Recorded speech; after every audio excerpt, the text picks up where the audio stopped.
गेल्या 8 दिवसात झालेल्या पावसामुळे धुळे जिल्ह्यातील पाणीसाठा हा मोठ्या प्रमाणात वाढलेला आहे।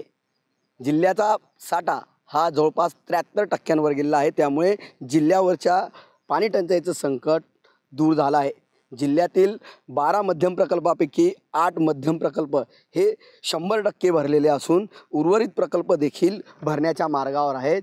जिल्ह्याचा जर विचार केला तर जिल्ह्यातील मध्यम प्रकल्पांमध्ये सद्यस्थितीला 73% जलसाठा आहे, तर जे काही लघु प्रकल्प आहेत 44 त्याच्यामध्ये जवळपास 76% जलसाठा निर्माण झालेला आहे। त्यामुळे जिल्ह्यावरचं जे काही पाण्याचं संकट आहे हे आता मिटलेलं आहे।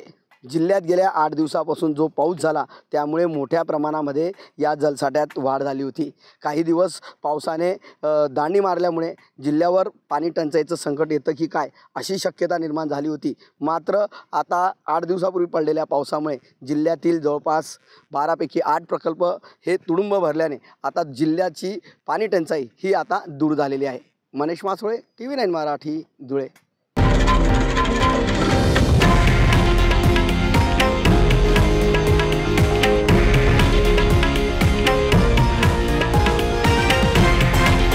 हे आहे देशातील नंबर 1 न्यूज नेटवर्क आणि आपण पाहत आहात TV9 मराठी, एकमेव।